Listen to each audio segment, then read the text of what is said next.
Bienvenides, bienvenidas y bienvenidos a esto que se llama La Argonauta Podcast, el espacio donde conversamos sobre qué significa ser antropólogo en Chile, cómo se está realizando antropología actualmente, divulgamos y difundimos sobre el trabajo de arqueólogos colegas de acá de Chile y tratamos de erradicar ciertos estereotipos en torno a la disciplina.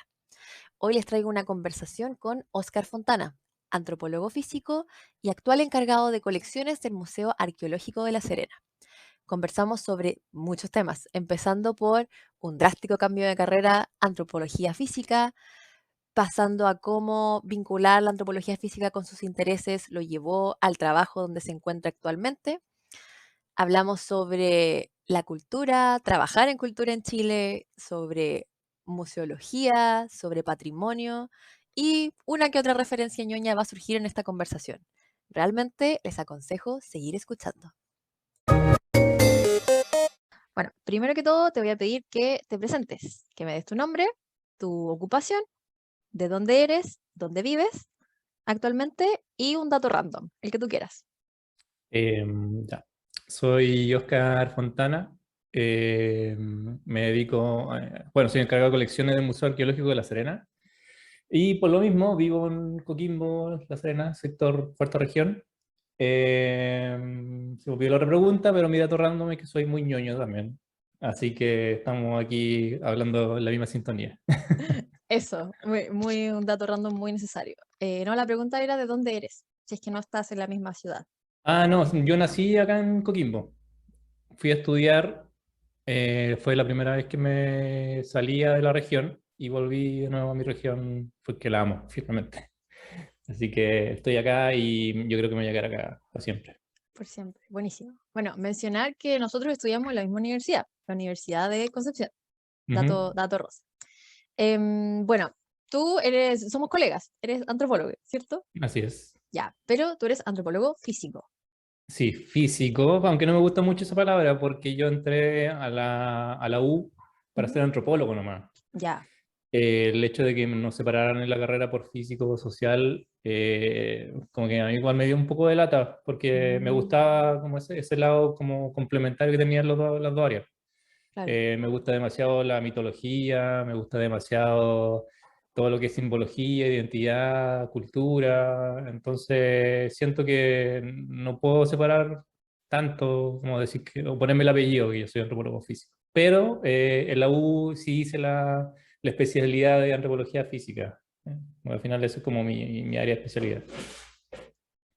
Es súper interesante lo que dices porque bueno, cuando al menos yo estaba estudiando el UDEC, esa como de la polarización, igual era como súper heavy, como que, pero Mm, es que los físicos y los sociales, y después como que tú no te veías nunca con las personas de la otra mención, y no sé, yo perdí amigas, perdí amigos, y no sé, como que no sé qué tan positiva o negativa para el ejercicio profesional es esa como división, más allá como de especializarse en cierta metodología o teoría. sí.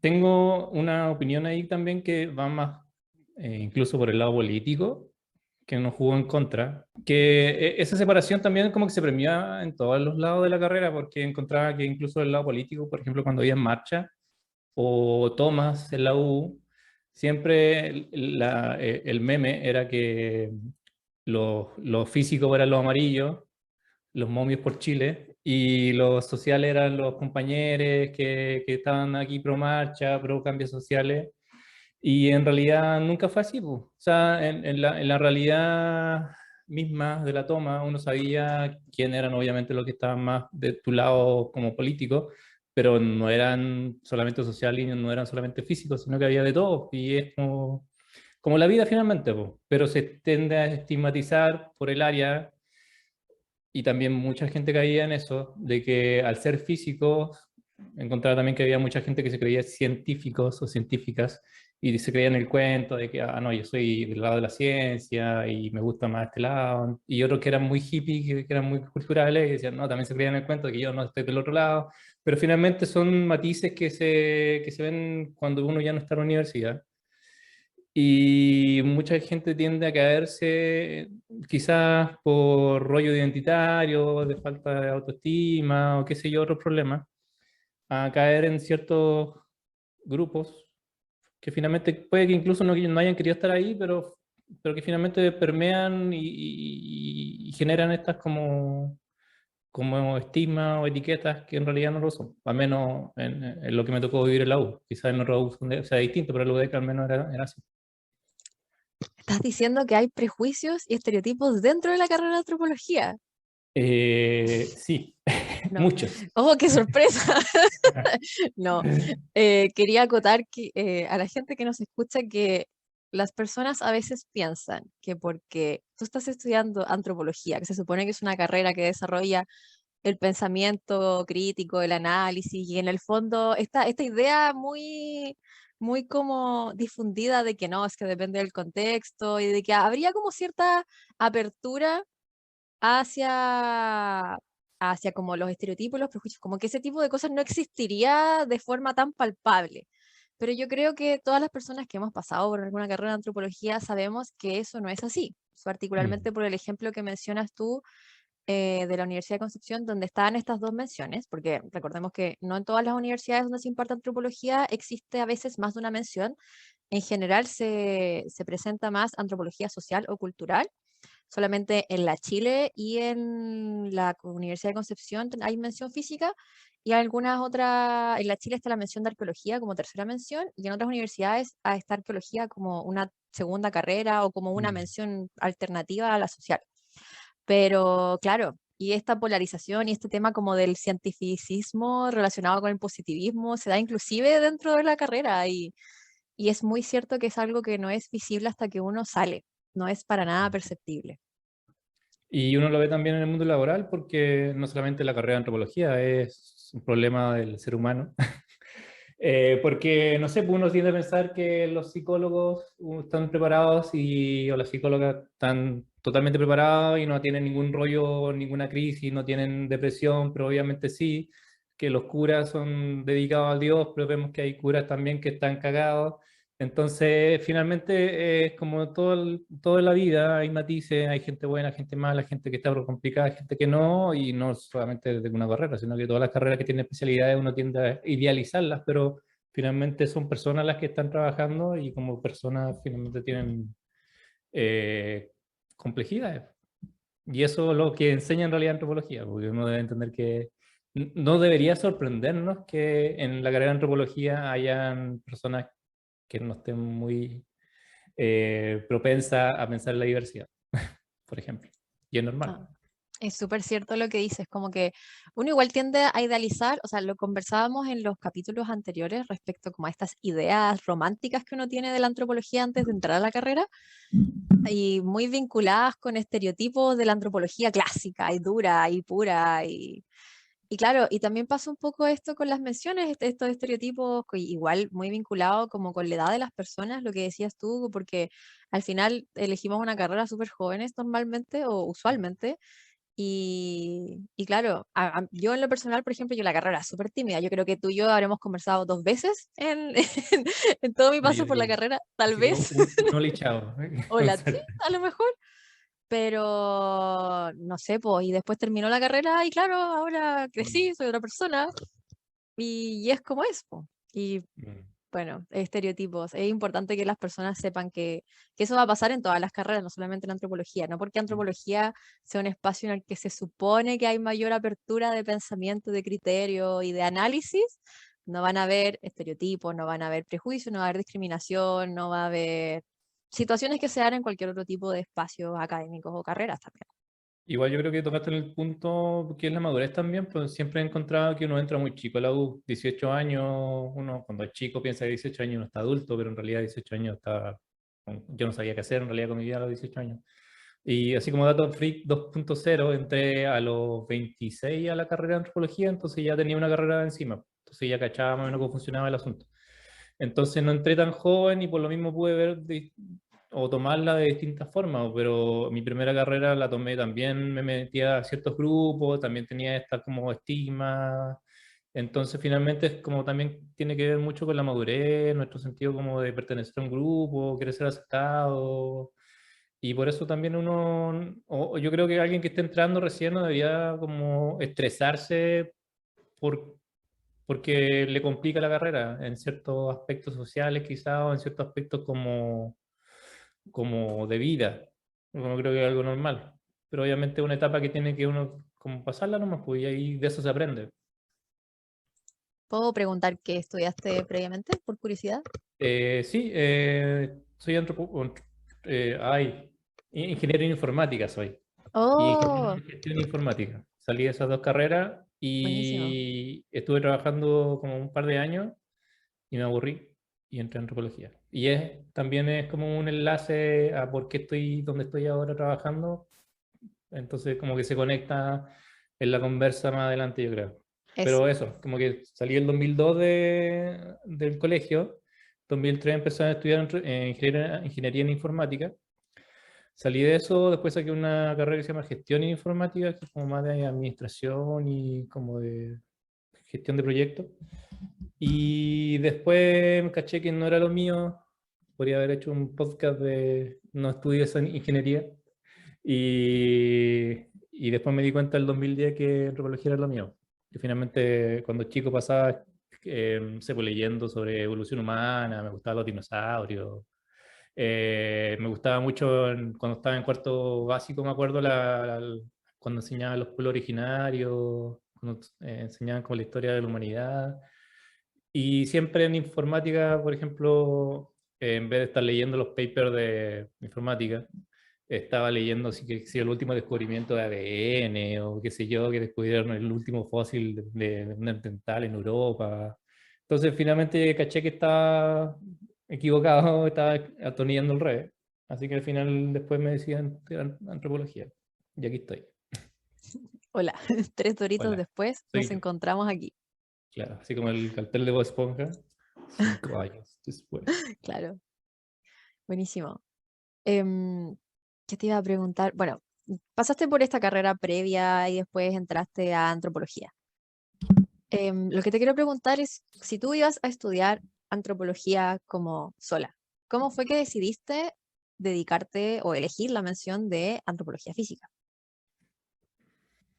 Como te decía al principio, me gustaba mucho y siempre me gustó porque hablando del dato freak, yo soy muy ñoño y lo que me fascina siempre fue Star Wars. Y por Star Wars también empecé a descubrir como la mitología, el viaje del héroe, empecé a descubrir distintas culturas y por lo mismo también me gustaba mucho como todo ese lado.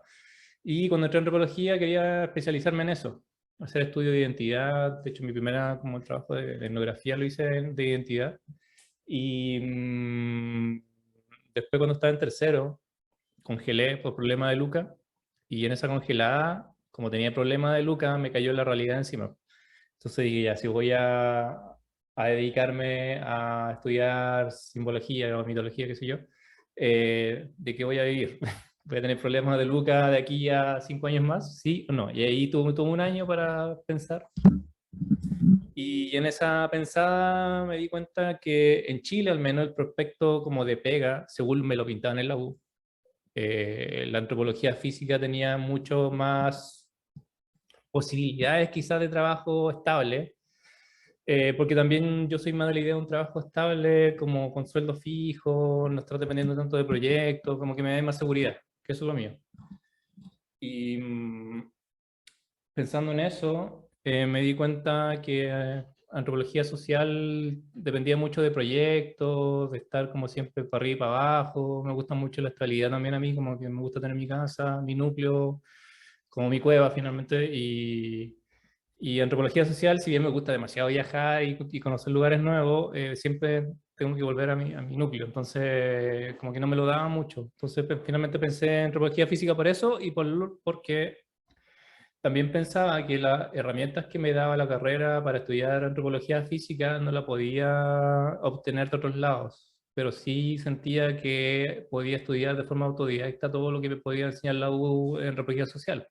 Y como a mí me gustaban las dos cosas, dije, lógicamente mejor me voy por el lado que más me cuesta encontrar información y el resto de los estudios por mi cuenta nomás. Entonces finalmente fueron esas dos combinaciones de cosas. Buenísimo. Quiero como destacar un poco o valorar a lo mejor que igual, bueno, tú eres mayor cuando tomaste la decisión de la mención. Y siento que tomaste en consideración elementos que una persona, bueno, a la edad a la que yo tomé la mención, que tenía, no sé, 23 a lo mejor, Mm, realmente no toma en consideración. Principalmente uno elige mención como solo pensando en las áreas que le gustaría desarrollar o como en las áreas que a lo mejor con las que tiene mayor afinidad finalmente. mm, Entonces creo que es súper interesante y súper como valorable y relevante poner como otros temas sobre la mesa a la hora de elegir la mención, pues como mencionaste tú, el tema de la estabilidad, el tema de las mm. opciones, salidas laborales, o inclusive el tema de, ¿voy a tener ganas de continuar estudiando a futuro alguna de estas dos ramas más que la otra? ¿O me es más fácil obtener conocimiento de la una que la otra? Así que creo que es bueno visibilizar eso finalmente. Mm, sí, y aunque igual encuentro que es como un arma de doble filo también, porque uno de repente se tiende como a ir mucho en la volada de la estabilidad económica o de la seguridad, y encuentro que siendo más joven uno tiene más, no piensa tanto en eso, po. Como de repente dice la ignorancia es dicha, uno de repente siendo ignorante toma las mejores decisiones y se arriesga de repente, y en esa arriesgada de repente uno eh, encuentra el camino que debería haber seguido.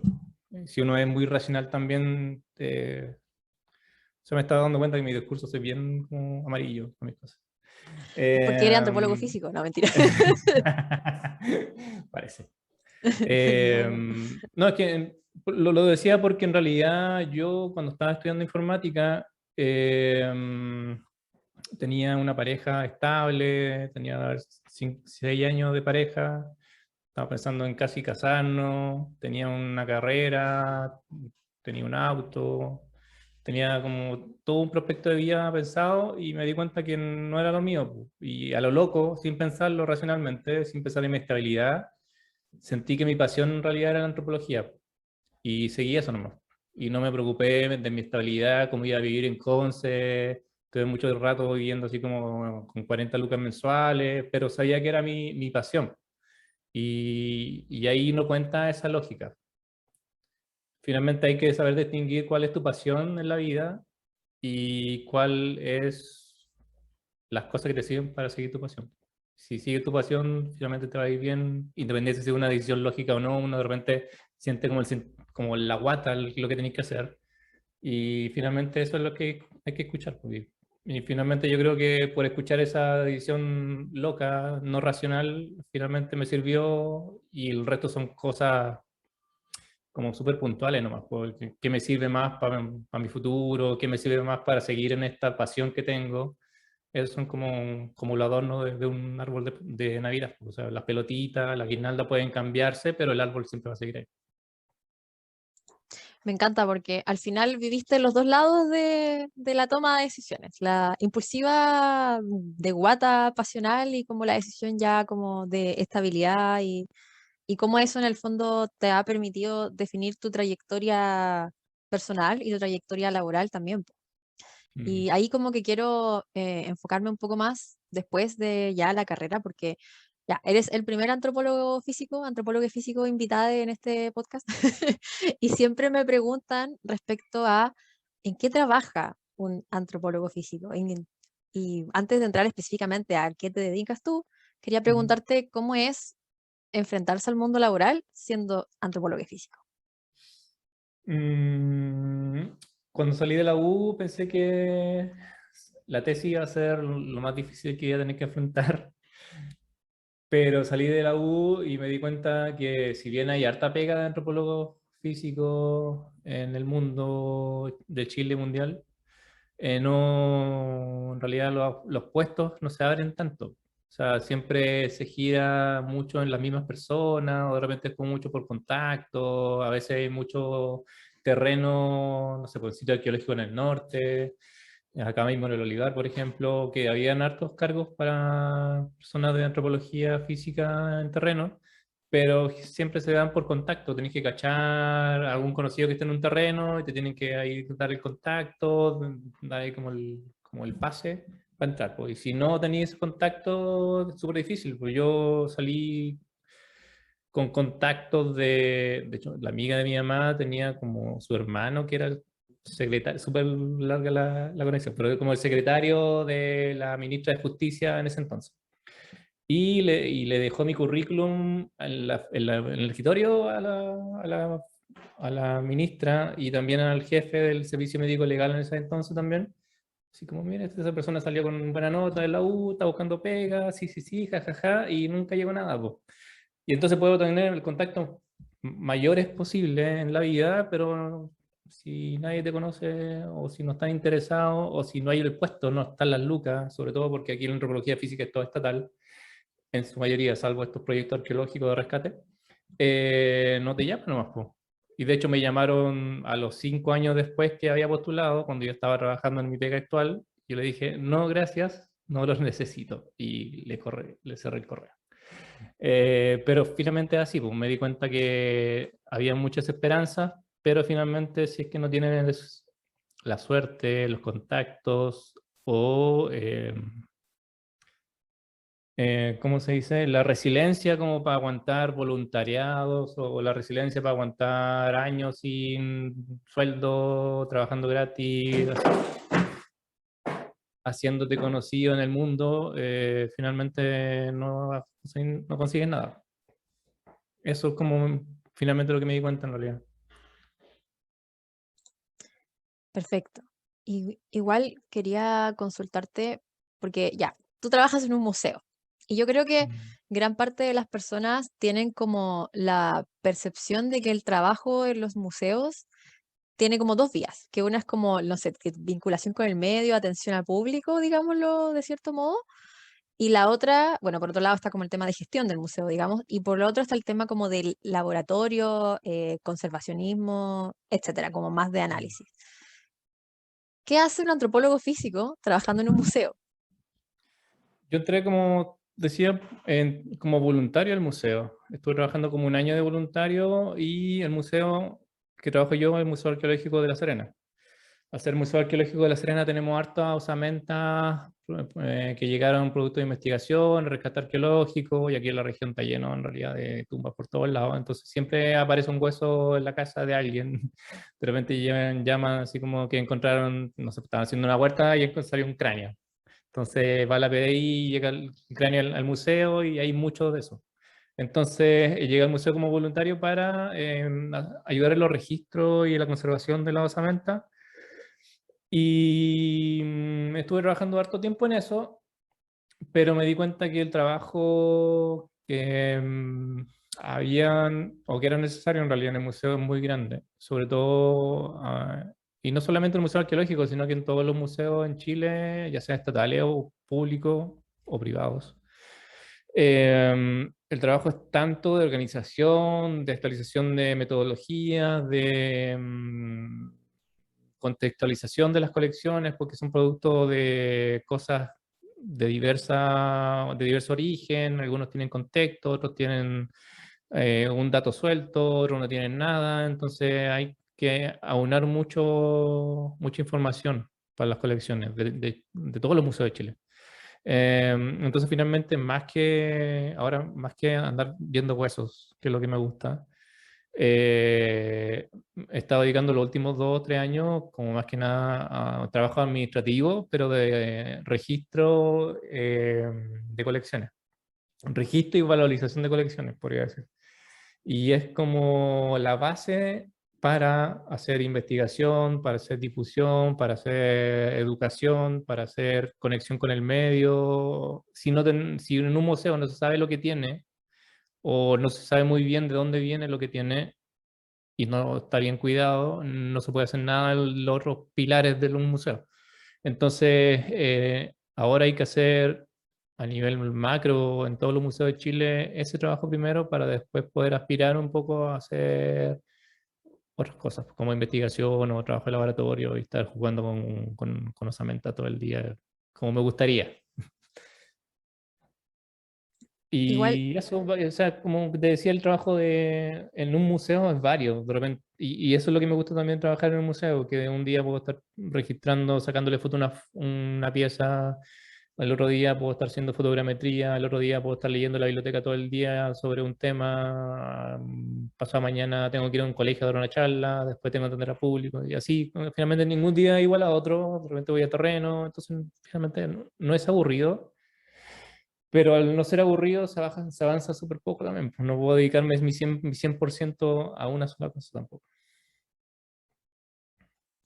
En ese sentido, ¿tú dirías que sientes que faltaría, que faltan como personas, bueno, lo dijiste de cierto modo, pero para este tipo de tareas de museo, para el registro, que igual yo creo que en mi muy vaga experiencia en museos es algo que, como dices tú, es demasiado necesario para hacer muchas cosas y que es algo que muchos museos ni siquiera tienen. El tema de saber Mm. lo que tienen y en qué calidad está y más encima, a veces hay museos muy antiguos que tienen algún tipo de registro desactualizado en papel, por Mm, ejemplo, o en cuadernos, y no lo tienen como en formato digital, como para poder darle un uso o varios usos. Entonces, lo que te iba a preguntar es si sientes que es una tarea que requiere como más manos, más personas, y sí, de más po. áreas también, ¿o no? Sí. Bueno, de hecho no es por desmerecer el trabajo que han hecho las personas antes que vinieron que yo, porque sí, hicieron mucho trabajo, porque antes ni siquiera estaba lo que está ahora. Por ejemplo, cuando yo llegué al museo, toda la colección bioantropológica ya estaba al menos embalada, bien conservada, estaba con su ficha de caja toda lista, estaba registrada en un inventario básico. Obviamente no tenía ningún perfil biológico, no sabía si era hombre o mujer, qué sé yo, pero sí sabía por lo menos qué es lo que había. Pero eso es un trabajo que viene a ser, haciéndose de que se fundó el museo, pero también queda mucho. Entonces, y ese trabajo fue hecho conectando con la pregunta por muchas personas de muchas disciplinas. Por ejemplo, venía María Rosado, que es una antropóloga de la Universidad de Rowan en Estados Unidos, que es chilena, pero trabaja allá, y siempre venía en sus vacaciones de verano, invierno para nosotros, con un grupo de alumnos y a trabajar por 2 semanas. Y ella avanzaba con los nuevos análisis, aprovechaba a hacer alguna investigación por ahí y por acá, pero ayudaba como a embalar las cajas, a conservar. El encargado de colecciones que había antes también, que era arqueólogo, también ayudó bastante como en el ordenamiento de ese depósito.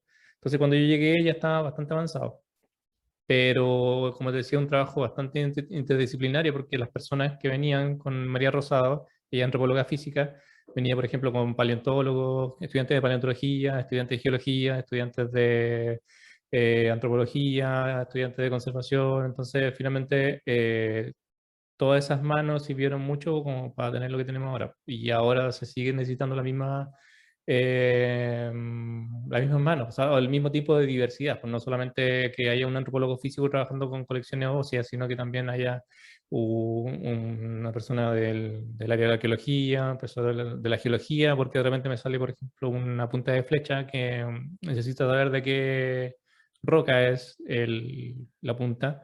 Y esa roca, si yo sé de qué es, por ejemplo, si es de basalto, me dice de dónde la sacaron y sabiendo de dónde la sacaron, me puede ayudar a ver el contexto de dónde se encontró, si es que no tengo el registro.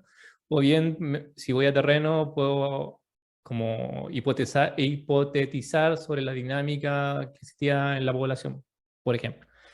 Entonces es necesario mucho, incluso en el registro, no solamente en la investigación, que hayan varios conocimientos aplicándose, porque finalmente enriquece. Ningún conocimiento resta finalmente. Finalmente todo suma. Me parece súper explicativo lo que estás contando, porque yo creo que no, que las personas ven de repente los museos y no se imaginan como todo el trabajo que hay detrás, no solo como montando una muestra específica, sino como lo que no se ve, lo que está atrás bambalinas.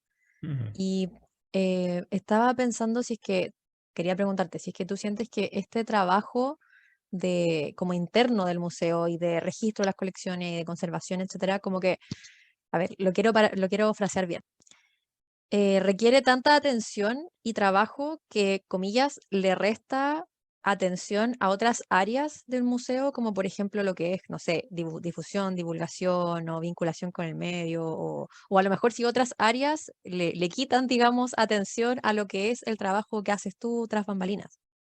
Claro, que también a nivel presupuestario de nivel gobierno, pues el Museo Arqueológico es un museo estatal, el presupuesto es como del 1% del total de presupuesto nacional, pues, para todos los museos. El 1% total de nacionales para todos los museos, que no sé cuántos son, deben ser como unos, no sé, 50, no sé. Y ese 1% se debe dividir en bibliotecas, archivos y museos. O sea, del 1%, nosotros tenemos el 33%. Y de ese 33% hay que dividirlo en 50 museos para todas las necesidades. No solamente personal, sino que también materiales, pago de insumos, electricidad, qué sé yo, atención a público. Entonces, finalmente, la realidad chilena en cuanto a personal es súper precaria. Y por lo mismo, nosotros en el museo somos 5 profesionales. Está el arqueólogo, que es el director, que como es director no puede hacer arqueología en realidad porque está preocupado de todo el museo. Está el conservador, la bibliotecaria, un relacionador público, el encargado de educación y yo. 6. Y si te fijas en lo que nombré, no hay ninguna profesión que sea específica para difusión, no hay una profesión específica para investigación, o quizás sí, pero no lo hace. Y tenemos que entre nosotros estar ayudándonos, cooperándonos para que la pega salga. Y por lo mismo, todo quita tiempo para todo, finalmente. No, en esta semana estamos montando una exhibición que va a ir en un faro monumental, pero tengo que atender a un practicante y a un voluntario que está ayudando en el museo. Ayúdame con el registro. Aparte, hay que difundir la actividad, atender a público, ver que la exhibición funcione bien. Como soy informático, también estoy pendiente de las tablets. Entonces, eh, todas las funciones, como hay poca gente, quita tiempo para todo. Y finalmente eso demora pegar. Pues, si en el mundo ideal, si me preguntas qué, si pudiera chequear los dedos como Thanos y decir algo, desearía que hubiesen 2 profesionales por área o por temática en el museo. O sea, 2 personas en antropología física, 2 en arqueología, 2 en biblioteca, 2 en educación. Uno que lidere y el otro que sea de apoyo. Y pues, eso solucionaría muchas cosas. Pero obviamente ahí estamos hablando de imposible porque con suerte la última contratación fue hace 2 años o 3 y no se ve muy buenos prospectos para una nueva contratación en el museo, a no ser que alguien se muera. O sea, si yo me muero, va a haber, aviso el dato al tiro. Si vean los obituarios cuando yo me muera, Ahí manden lo todos puedo sus publicar currículum. en mi red social, en Instagram. Yo les aviso Claro, si Oscar fallece que está disponible su puesto en el museo. claro, exacto. Espero que no vengan a snipearme por la ventana en estos días. Ya, mientras no des detalles vitales sobre tu ubicación, yo creo que no es tan posible. Sí. Pucha, me hiciste recordar, bueno, yo recién egresada de antropología de LODEC, tuve la brillante idea de ir a postular a un museo. Mm, Claro, porque a mí me hacía sentido igual como que un museo es como, comillas, un lugar muy clásico para que un antropólogo se desempeñe, ya sea físico, social o se dedica a la arqueología. Y lo que, mientras estabas hablando, me acordé de que el director del museo en ese momento, yo fui, llevé mi currículum, etcétera, tuvimos una entrevista, y él me decía, me encantaría contratarte, pero no tengo presupuesto. mm, Y allá era un museo chiquito, yo creo que eran como 3, 4 personas máximo, contándolo a él. mm. Sí, Entonces, pues. como que es complejo el panorama, porque, claro, cuando se habla de divulgación científica y de difusión y de llevemos el conocimiento a las niñas y a los jóvenes, siempre dicen, no, pero el museo es súper importante y todo el tema, pero si es que hablamos del punto de vista del presupuesto, que ni siquiera se puede contratar personal como para que se haga la tarea interna titánica de, como dices tú, que un museo sepa qué tiene, en qué estado y de ahí para Mm, arriba, de pensar siquiera, como dices tú, en las tablets, en divulgar, en difundir, en realidad es como un discurso súper vacío, po. claro. Y de hecho ni siquiera es solamente de presupuesto porque recién te dije que también tenía que estar pendiente de un practicante y un voluntario que está en el museo y eso también, no digo que ellos quiten tiempo, me están ayudando gratis, No, sí, se pero el entiende. hecho de estar pendiente de más personas, a estar ayudándolo, también te quita tiempo a tu pega, pues entonces a mí me gustaría que él tuviera todo el depósito con 20 voluntarios y 10 practicantes y ahí haríamos la pega súper rápido, pero eso indica, o eso involucra que deje de hacer muchas otras cosas. Entonces, todos los museos también y los personales que están trabajando en el museo tienen la misma complicación. Pues, o sea, ¿cuál es el balance o cuál es la medida justa entre perder, estoy diciendo perder tiempo, no porque me hagan perder tiempo, sino que Es como dejar distraer la tiempo atención, yo creo. precioso Mm. de tu vida para ayudar a otra persona, siendo que te está ayudando, pero a la vez también te está quitando tiempo. Entonces igual es como súper complicado y al menos yo viví el lado que está viviendo el voluntario ahora, entonces entiendo en qué está él, po. Entiendo cuáles son sus problemáticas de vida, de pega y qué sé yo, entonces tampoco quiero darle la espalda, pero de repente me llegan muchos correos pidiendo voluntariado, practicantes, y de repente no hay tiempo nomás, pues no hay espacio, y eso pasa en todos los museos y en todos los lugares, y es como casi un ciclo vicioso, pues ya está, que no se entienda la importancia que tiene la cultura, pero cultura en realidad como corresponde, ¿no? La palabra cultura mal usada, en la sociedad. No vamos a poder aumentar el presupuesto del 1% al 5% en el país, finalmente. Y ahí, y técnicamente esa es la vara de tope, po. O sea, podemos tener la mayor buena intención posible, pero finalmente la sociedad que estamos funciona con plata. Yo tampoco estoy trabajando gratis, me están pagando y gracias a ese sueldo estoy viviendo. Entonces, tampoco estoy dispuesto a que me corten el sueldo para que otra persona entre. Entonces, también es una cuestión, la vara de tope es finalmente el financiamiento que se da a cultura acá en Chile, o la importancia, porque si se diera la importancia que corresponde, obviamente se traduciría en financiamiento. Es que el tema, claro, el tema del financiamiento y en el caso particular como de los sueldos, es que tampoco van a entrar, no sé, 6 personas por equipo si van a estar ganando el mínimo y van a tener que hacer la misma cantidad de pega que hacen ustedes, que igual en el fondo es que todo el equipo hace de todo un poco y Mm, por lo que tú me cuentas ni siquiera es un tema como de gestión de tiempo en sí, sino es un tema de que de verdad no, porque no es que estén gestionando mal el tiempo, es que no hay tiempo suficiente para hacer todo lo que requiere atención y tiempo mm, y claro, y el tema como de los practicantes, igual creo que es súper importante que lo menciones, porque nuevamente, los museos es como un espacio muy vinculado, diría yo, como a la antropología, como al imaginario de la antropología. sí, Entonces, po. que tú digas como, claro, en verdad no siempre es como de mala onda de las personas de los museos que no estén aceptando practicantes de repente o voluntarios y de repente los estudiantes, cuando estamos en momento de práctica, es como, pucha, no me quisieron recibir y todo el tema. Y es bueno como que se visibiliza también el otro lado. Mm, Al menos en este caso, no puedo asegurar que es así en todos los museos de Chile, pero al menos que claro. hay un componente ahí de tema de que, claro, a lo mejor te pueden dar una práctica, pero vas a estar botada y nadie te va a pescar y eso tampoco es una buena práctica.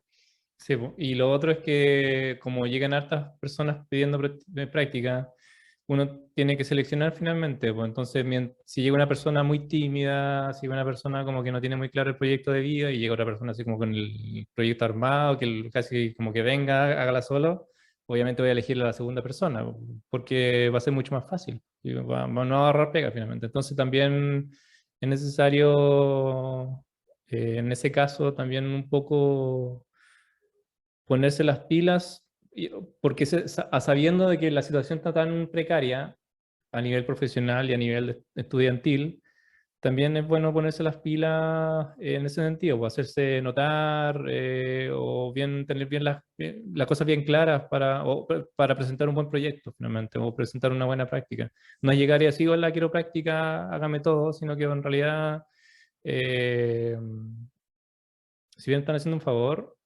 pero nosotros también estamos haciendo un favor a la vuelta, entonces también hay que como, me han tocado varios practicantes también que como que esperan todo, como que le demos en bandeja todo en realidad, y no es la idea tampoco. Entonces, como que al final todos somos personas que estamos trabajando en una en cultura en Chile de forma precaria, tanto estudiantes como profesionales, y entonces tenemos que ayudarnos entre todos, realmente. Ahí me nace preguntarte si es que sientes que a lo mejor los museos, bueno, obviamente tú puedes hablar de tu experiencia en el museo en el que Mm, trabajas tú, pero si sientes que a lo mejor los museos podrían tener como más apoyo de otras instituciones, no sé, por ejemplo, pienso en las universidades, más allá de llevar practicantes, a lo mejor se podrían hacer como proyectos en conjunto, porque al menos entiendo yo, hasta donde yo sé, hasta donde yo sabía, en la Universidad de Concepción al menos, no había como una vinculación directa con el museo, por ejemplo. Como mm. que la UDEC había un proyecto con el cementerio, pero no con el museo. Entonces, no sé si, por ejemplo, estoy pensando en las universidades, pero a lo mejor a ti se te ocurre alguna otra institución también, que podría darse como cierta sinergia o trabajo conjunto, no sé cómo lo ves tú. El problema es que depende mucho de las voluntades que está a cargo muchas veces, pues, de los jefes de carrera o del jefe de unidad, qué sé yo. Porque en un mundo ideal, obviamente, sería muy bueno que tener programas de apoyo. Por ejemplo, estamos conversando con la Universidad de La Serena, en la carrera de odontología, un tiempo, de que fueran a ayudarnos con los cráneos, algunos que tienen ciertas patologías, que fueran a trabajar con cráneos y también nos ayudaran a revisar estas patologías. Pero eso nació de un profe que estaba trabajando conmigo y que le gustó la idea y como que ahí salió, pues. Pero cuando llegamos al jefe de carrera ahí de la universidad, como que chocamos una pared y se desinfló todo. También con la carrera de educación, creo que fue un tiempo, se acercó así como muy motivado un profe que quería hacer como una especie de osteoteca en la universidad y quería nuestro apoyo y que nos ayudara, le ayudáramos con alianzas con el cementerio también, para hacer una osteoteca para los alumnos de medicina y para nosotros también, pero nació el profe y ahí se desinfló. Pues le dije, oye, ya, pues vayan en enero, lo hablamos y no pasó nada. Entonces finalmente depende mucho de las voluntades o de la motivación de ciertos individuos, pero no hay una cuestión como muy institucional al respecto. Y también eso es media culpa como museo. Tampoco salimos mucho hacia afuera para pedir estas voluntades, pues. De repente como que nos sentamos en nuestro metro cuadrado eh, a hacer lo que tenemos que hacer, pero obviamos estas necesidades. Pero haciendo analogía con el ser humano finalmente, cuando las necesidades básicas no están cumplidas, es súper difícil pensar en cosas abstractas.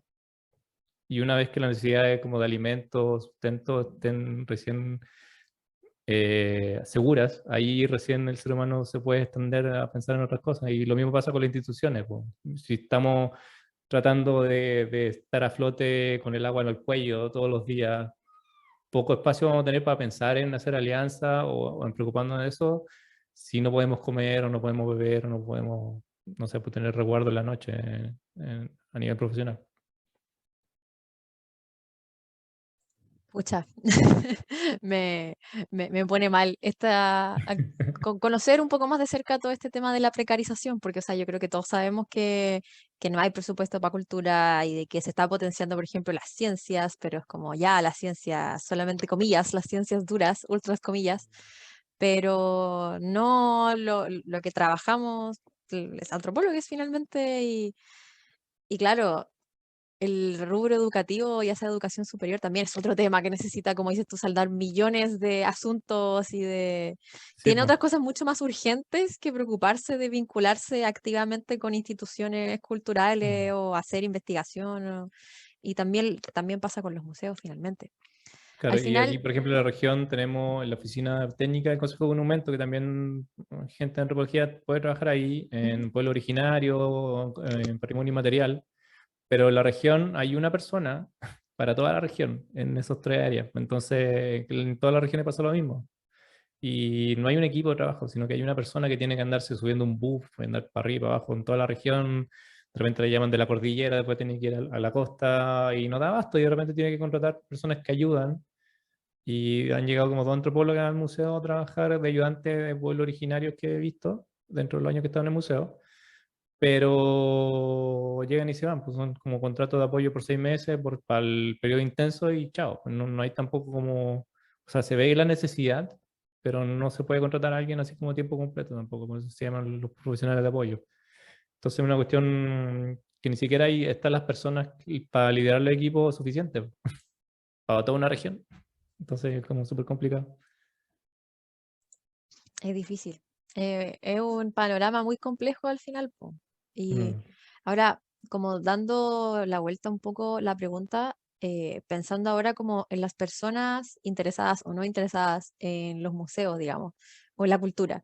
Porque, o sea, entendemos que a nivel nacional hay un problema grande, profundo, transversal, sistémico, institucional de interés y de desarrollo y de financiamiento para con las culturas. ¿Cómo ves tú en tu experiencia como la relación o el interés como de las personas, del público, en lo que es materia de museo, de cultura, etcétera? Puedo hablar como por la gente de acá de La Serena, en la cuarta región en realidad. Claro, en base a tu experiencia finalmente. Igual he participado como comunidades de otras regiones y por lo que pude ver así como la pasada son más o menos similares acá, pero acá al menos la gente de la ciudad está súper interesada en asistir al museo. De hecho, todos estos días en verano hemos tenido colas y colas de gente esperando. Tenemos un aforo de 25 Qué personas para la bacán. exhibición y es como la fila del banco casi. Así como cuando uno va al Banco Estado, para no hacer promo, pero uno va al Banco Estado y siempre está la fila llena de gente atrás. Lo mismo con el museo, pues, y le decimos que tiene que esperar quizá una hora y la gente se queda y se queda en el sol esperando porque va con la familia y quieren entrar al museo y eso se ve como súper buen interés. Y cuando salen, están dentro, están jugando, corriendo de un lado para otro, súper felices, salen maravilladas de la exhibición, dando agradecimientos, dando reclamos por el poco tiempo que tuvieron para ver el museo o por el poco horario que tenemos abierto. Entonces se ve que hay un gran interés en realidad por conocer más de los pueblos originarios de la región. Sobre todo ahora que está como mucho más de moda, si se puede decir, pero más que moda es como que finalmente se pudo sacar a colación un pasado que se tenía como un poco más escondido en la región. Mucha gente pensaba que los pueblos originarios eran los diaguitas y que los diaguitas lo único que hacían era pintar cerámica y chao.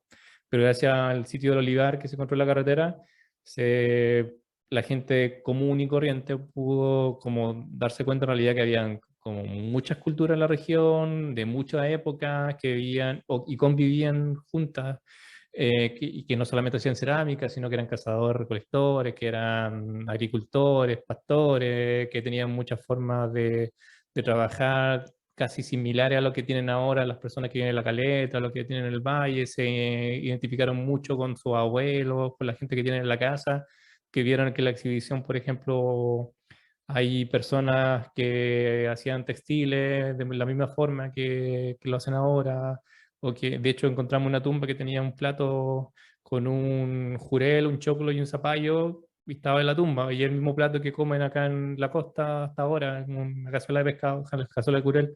Entonces esas cosas como que conectaron a la gente mucho más gracias al sitio del Olivar y otro descubrimiento reciente. Y eso ha generado como un sentido de pertenencia muy grande hacia la región y hacia las culturas pasadas, porque no se tenía antes.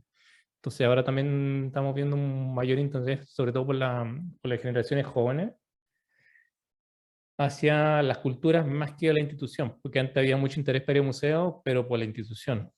Toda la gente vieja tiene como muchos recuerdos del museo como institución, como lugar así como de parte de la ciudad, como la portada o los paseos que hacían con sus padres en la casa, o sea, en el centro. Pero ahora más que la institución está mucho más en interés la cultura en sí. Y eso encuentro que es súper bueno. Más que el museo, finalmente es más lo que el museo puede dar, más que el edificio en las cuatro paredes, es lo que el contenido. Y eso habla de también un cambio de perspectiva en cuanto a la visión de los museos y un cambio de perspectiva desde los museos hacia la sociedad también, que es como de la nueva museología y todo ese rollo más teórico. Interesante.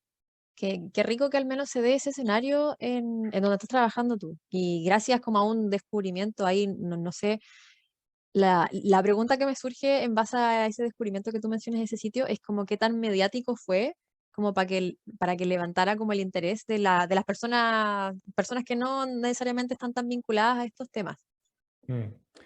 Fue que fue muy mediático, pues salió como tuvo un mes saliendo en TVN a cada rato, invitaron a Paola González, que era la arqueóloga a cargo, a estos conversatorios, yo no veo tele, pero estos conversatorios así como talk shows entre un tipo y la persona invitada. Salieron las noticias, muchos reportajes en YouTube, gente del diario, salieron hasta en portada, creo que salieron un par de veces. Entonces fue tan mediático que era imposible escapar de que se haya encontrado un sitio arqueológico. ¿Y por qué se dio ese mediatismo? No sabría decirte.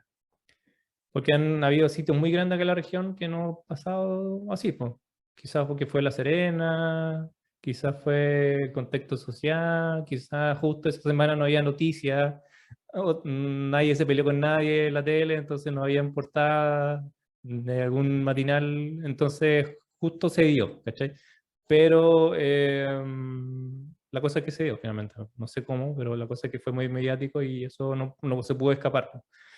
Y eso también potenció mucho los petitorios de comunidades indígenas acá en la región, que estamos también en norte semiárido, que hay muchos pueblos originarios no reconocidos, entonces también está todavía como mucho sentido como de injusticia o de revalorización, de redescubrimiento de la identidad, que agarró esfuerzo también con eso, o empujó esa mediación de los medios. Entonces, como que finalmente se dio el contexto, el tiempo correcto para que se diera finalmente. Qué bacán, qué suerte en realidad, porque claro, como dices tú, como mencionaste, al final se dan este tipo de sitios de descubrimiento, de cosas importantes, pero que son de interés patrimonial o de interés cultural, pero que finalmente quedan relegados a artículos científicos, a espacios académicos y con suerte una nota a lo mejor en la radio Bio Bio, así como un artículo pequeñito. Mm. Y sería, y casi que nadie se entera y fue. Y si Igual tú no eres parte del rubro, no te enteraste. tiene mucho que ver también con la visión monumentalista que tenemos nosotros en Chile, al menos Mm. del patrimonio. Sí, Todo, si es monumental, es grande, entonces es digno de ser conservado, pero si tengo, no sé, pues si encuentro una punta de flecha en la playa, como que una piedra culiana nomás, pues, y la tiro sí, y la pateo. sí. Me la llevo para la Pero casa. eso, ¿ah? Me O la me la llevo para la guateo, casa. claro. Entonces, Que aquí eso es en la ilegal. región, el domingo fui a una humedal que está un poquito más al norte, en Puente Tatino se llama, y caminando por ahí, entre medio de la basura, las latas de cerveza, habían fragmentos de cerámica, eh, tiré un pañal para el lado con caca, y había un pedacito de cerámica ahí como de los diaquitas, po, y está ahí, y nadie se preocupa de eso, ni la municipalidad, ni el consejo de monumentos, ni los profesionales, nadie. Pero está ahí. Y es patrimonio igual, po. Es cultura, es parte de la vida de las personas. Hay conchales, hay túmulos como de basurales, de tumbas, ahí mismo, y nadie se da cuenta. Pero si hablamos de un sitio, el sitio más grande encontrado en el norte chico y grande de los últimos 100 años. Obviamente que va a sonar con bombo y platillo y va a ser tema para que profesionales incluso se saquen el brillo o la chapita del título que está estudiando ahí y salgan para afuera a dar un montón de charlas y se hagan famosos. Entonces, obviamente un sitio monumental, no sé, pues es lo mismo que encontrar, si hubiésemos encontrado una pirámide sumergida que al frente de la playa, pues es como, putas, obviamente va a sonar en todo el mundo. Pues. A nosotros por el sitio de Olivar nos contactaron de Rumania, nos contactaron de Italia, nos contactaron de Alemania, porque escuchar la noticia del sitio de Olivar y quieren hacer estudios, pero si es que no hubiese salido en los diarios, nadie hubiese enterado. ¿Y por qué solamente quieren estudiar el sitio de Olivar si tienen tantos sitios y tantas personas que se murieron acá en la plaza del Coquimbo o en la caleta un poquito más abajo? Nadie se entera y ni le interesa, po, solamente porque salen las noticias nomás, pues. Entonces se vuelve a caer en la monumentalidad y en que algunos muertos son más muertos que otros, incluso. Y en la farándula también, pues, o sea, Sí, po. claro, es más mediático, llega gente de afuera, hay interés, ya entonces nosotros los medios locales también vamos a mostrar interés y pucha, si bien es malo, para ustedes fue positivo, al menos. Sí, po. O sea, es que eso ya no nos podemos caer a juzgar porque es un No, pues. síntoma de una enfermedad más grande nomás, po. No, Pero obviamente cualquier beneficio que atraiga el interés de la gente hacia este tipo de temas, para nosotros es Mm, bacán. claro. Y depende de nosotros que le demos el giro, po. O sea, que le saquemos lo monumental y le demos la relevancia. Pues, o sea, aprovechar la ola y la fuerza que trae la ola para nosotros ahí meter nuestra cuchara en nuestra maldad antropológica y lavarle el cerebro a la Juju. gente. Exacto. Mm. Mm. Igual con esto de los medios, y creo que tengo una pregunta obligada que hacer porque creo que al menos a mí a nivel personal me interesa preguntarlo. Eh, ¿Qué pasó con ustedes como museo durante la pandemia? Porque yo, bueno, al menos lo que yo vi, te voy a contar lo que yo vi y ahí tú me cuentas qué hicieron o qué pasó con ustedes finalmente. Mm. Yo vi, no en su museo en particular, pero que muchos museos o instituciones similares vinculadas con el patrimonio, con la cultura, etcétera, con las culturas, los patrimonios, trataron como de llevar su trabajo de cierto modo a lo digital, que era lo que era más accesible, porque estábamos todas las personas encerradas, etcétera.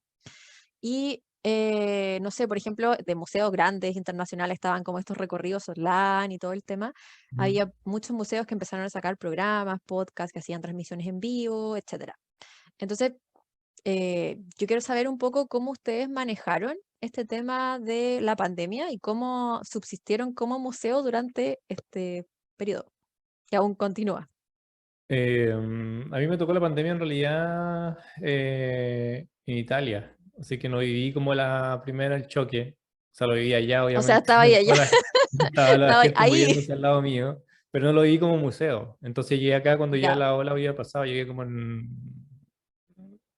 agosto, puede ser, ya. entonces ya tenían todo manejado, me perdí como esa etapa inicial acá.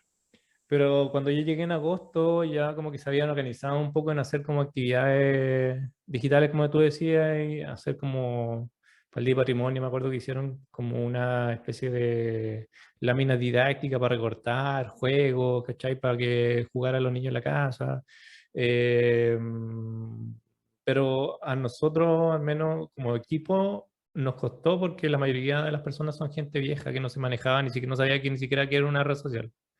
Entonces hubo un periodo de mucha actualización digital o de alfabetización digital, sobre todo el primer año del 2020, a esta persona para que supiesen el alcance que tenía una red social. Pues si obviamente tenía un equipo más joven, obviamente voy a estar ahí con la herramienta al tiro, todos tienen computador en su casa, al menos todos saben cómo transmitir en vivo, no sé, pues si alguien juega y transmite por Twitch, allá tiene el equipo listo en la casa, entonces va a ser muy rápido, porque como pasó en algunas unidades, pero en la de nosotros, que el promedio de edad es como de 55 años, no pasó. Entonces hubo que prepararse todo un año y nosotros recién estábamos empezando a hacer nuestro primero en vivo en enero, creo, del 2021 o en febrero, y fue un envío así como con todo el mundo tenía miedo, así como que era la cuestión más, como si hubiésemos viajado a Marte, una cosa así, que estaban todos pendientes de que iba a salir el en vivo, y que, salió en vivo, estaba funcionando la transmisión, a todos aplaudiendo,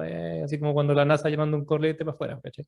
Entonces, hubo mucha adaptación a esta condición nueva por varios museos, y en nosotros finalmente eh, teníamos que seguir haciendo las cosas que teníamos que seguir haciendo. O sea, nosotros nos pilló en medio del montaje de la exhibición permanente. Yo estaba como registrando todas las piezas en fotografía para subirla al Surdoc, que es una plataforma que están todas las colecciones de los museos. Después, si queréis, dejáis los datos por ahí, te los paso. Eh, entonces, aparte de la pega que teníamos que hacer, también teníamos que reinventarnos y crear nuevas pegas que antes no teníamos para poder, para que la gente en realidad no perdiera la conexión con el museo, porque pasar 2 años sin un museo, eh, para una institución que le costó años y años ganarse un público fiel, y perderlo en un par de años, igual es una tragedia. Entonces, era necesario no perder esa conexión con el público, con la comunidad, y también fue un caos encontrar la forma correcta para llegar a ese público que antes era un público en vivo, o sea, un público presencial. Porque a todas esas poblaciones como nuestros profesionales más viejos, que no tenían idea que era un podcast, no tenían idea que era un Instagram, no tenían idea que era una historia, no podíamos llegar a ellas, pues entonces era como que lo tenía, como que quedamos huérfanos y estas personas también quedaron huérfanas y ahí tuvimos que reencontrarnos o readoptarnos nuevamente. Qué loco. ¿Y cómo recibió?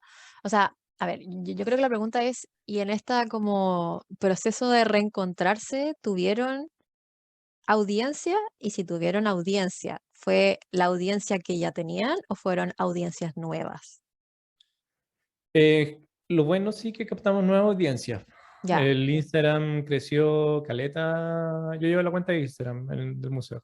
Ujú. Entonces creció caleta sin ninguna promoción, casi con un público que no era ni siquiera de la región. O Ya. sea, como que aumentó mucho, porque finalmente con la pandemia el museo perdió sus cuatro paredes, su identidad física y se volvió una entidad digital. Pues, y como una identidad digital, finalmente cualquier persona del mundo podía acceder a este museo. Y gracias a eso tenemos público de otras partes de Chile, de otras partes del mundo, que nos siguen y le conocieron a través de la pandemia la cultura de Yaguita, los changos, y fue bacán, pues, porque pudimos acceder a nuevos públicos. Pero a la vez, estos públicos antiguos que teníamos, algunos se murieron si ven la exhibición permanente nueva. Teníamos un director que no alcanzó a visitar el nuevo museo y que fue quien gestionó la construcción de la cuestión. ¿En serio? Hay mucha gente que no puede ir porque está encerrada en su casa, le da miedo salir, que todavía no puede ir o que los aforos le molestan. Entonces, hay gente que todavía no podemos reconectarnos, pues, y es parte de la realidad también.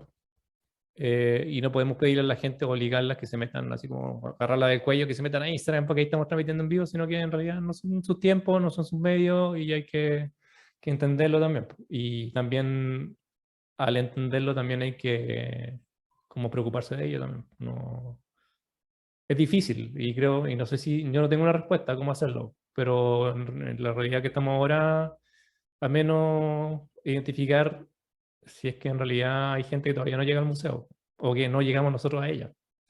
Y al menos identificarla, porque no sé si hay una respuesta en estas condiciones, pero al menos yo creo que si hay gente así, porque aún no sabe nada de nosotros desde la pandemia y igual es como, es cuático pensarlo de esa cierta forma, que hay gente que lo teníamos como público constante que siempre iba y ahora quizás qué está haciendo, o quizás nunca la vamos a volver a ver. Es como, suena como triste y ni siquiera sé quiénes son esas personas, pero igual es cuático.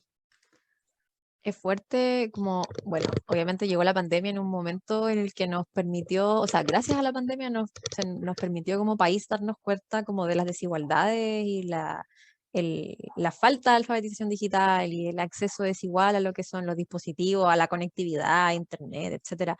Y claro, lo que dices yo, a mí en el minuto la pandemia me pilló trabajando en una institución educativa, que me encanta, me encantaría volver ahí, Ujú. pero fui como por un proyecto de estos que mencionaba hasta el principio, antropóloga social, muy frecuente.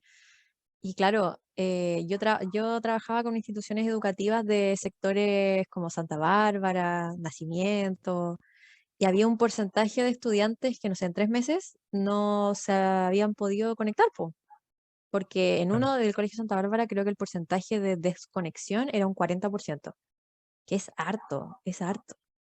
Y al final, claro, hubo que llegar como a este tipo de estrategias como más híbridas, digamos, de pensar en esta persona que no tiene acceso a la conexión, de cómo le hacemos llegar, en este caso, en esta institución, como material educativo, cómo nos preocupamos por este estudiante y por su familia, cómo nos vinculamos, cómo nos relacionamos. Y eso Mm. en el caso suyo de los museos es otro tema, porque por último, el tema educativo, digo entre comillas, muchas comillas, el tema educativo podría haber sido una necesidad para un estudiante joven o para una familia, digamos, pero a lo mejor el ir a un museo o acercarse o vincularse o retomar esta cercanía con un museo que ya existía, digamos, no era una necesidad prioritaria en un momento en el que creo que estábamos todos tratando de sobrevivir y de estar bien encerrados. Entonces, al final, claro, la pregunta sobre cómo nos vinculamos y cómo accedemos a distintas audiencias en un país en el que más encima no todo el mundo todavía está conectado y uno ve la tele y uno ve las medidas de gobierno que hubo para la pandemia y claro, para solamente el grupo conectado. Pero ¿qué pasa Sí, con las pues. personas que no tienen acceso a esa conexión o que no les interesa o que no es importante para ese momento en el que estábamos al final? Sí, bueno. Eso me pasó a mí cuando estaban anunciando, por ejemplo, el asunto de la orden de las vacunas. Como yo no veo tele, no veo Ya. noticias, Ujú. yo no tenía idea que había que vacunarse, por ejemplo. No sabía que me tocaba vacunarse, ni que había una tercera dosis, o que pedían pase de movilidad por ciertas cosas. Yo como no tenía idea. Pues entonces la gente, como decís tú, se preocupa de informarle y no piensa en estas personas que están bien en la ruralidad, bien desconectadas, que ni siquiera llega la señal de celular quizás a sus casas. Y a nosotros como museo nos pasa también, porque nos pasa de repente que decimos, ah, llegamos a toda la región, pero aquí eso, ¿qué es toda la región? La ciudad de La Serena, Coquimbo, Ovalle y Salamanca solamente, o es efectivamente toda la región, y eso es como al debe también que estamos, cómo llegar a estos públicos que no van ni siquiera al museo. Quizá lo bueno de la pandemia es que nos enseñó que podemos llegar a otros públicos que no sean de La Serena, que hay interés de gente externa a la región a acceder a su museo, al museo. Y eso que nos puede servir como motivación o trampolín para llegar a la gente que sí podemos llegar presencialmente, como por ejemplo a la gente que vive en la cordillera, a los colegios que están en la punta del cerro y que no pueden viajar a la ciudad de La Serena, porque sabemos que hay interés de parte de la gente externa a la ciudad de conocer el museo. Entonces, quizá esa como realidad o ese cachetón que nos dio la pandemia nos puede servir también un poco para generar nuevas ideas, porque ya tenemos el cerebro ya un poquito más fresco de andar pensando fuera de la caja, para llegar a esos públicos finalmente. Igual es como, cómo sacarle lo bueno a esto malo. Yo creo que es como una de las formas.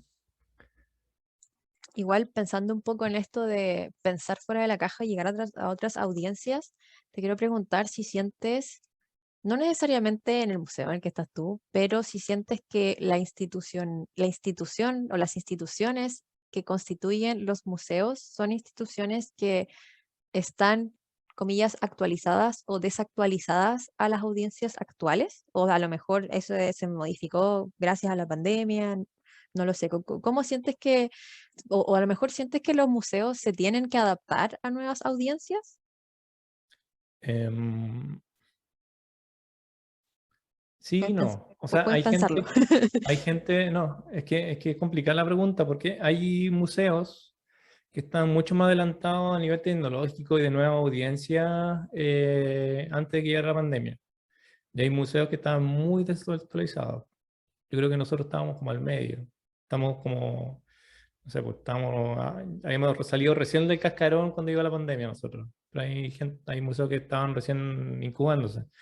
Entonces, en Chile nos tocó, en varias realidades finalmente afrontar como estas nuevas audiencias. Pero la realidad es como intrínseca de un museo, es que la difusión de un museo dentro de unas cuatro paredes depende de una exhibición permanente. Y esa exhibición permanente es física y depende de colecciones, depende de paneles, de guiones, y esos guiones demoran en transformarse en 10, 15 años. Entonces, sí o sí, un museo va a estar desactualizado de las nuevas tendencias si un público va a ver la exhibición permanente. Un museo siempre está desactualizado de cierta forma. Entonces, súper complicado actualizarse a nuevos públicos, a nuevas audiencias en una institución que es súper estática. Un museo de por sí, si uno lo piensa de forma tradicional, es una institución inamovible, porque están en el tiempo, detenida en el tiempo, y también espera que sus colecciones estén detenidas en el tiempo lo más posible para poder preservarlas en el futuro. Pero la visión que se tiene actualmente con la nueva museología, como la interculturalidad, es que las comunidades finalmente también hagan sus museos. O sea, que el museo no solamente sea un espacio de exhibición, sino que también sea un espacio de reuniones, un espacio de convivencia, un refugio, una casa, por ejemplo, como pasa, por ejemplo, en el Museo de la Araucanía, de hecho le pusieron la ruca, porque un museo es su casa finalmente. Entonces ahí hacen ceremonia y la exhibición es solamente un espacio de dentro de la ruca nomás, pues, es como, no sé, como el dormitorio dentro de una casa. La casa tiene muchas piezas, muchas habitaciones, y el museo, la Ruca, en la Araucanía, tiene una de las habitaciones, una exhibición permanente, ¿no? Pero hay muchas habitaciones. Entonces eso falta un poco aquí en Chile y en el mundo también, sobre todo en el mundo. En Chile, por lo que he visto, está mucho más adelantado en museografía y museología a muchos países del mundo, sobre todo europeos, que son súper más tradicionalistas.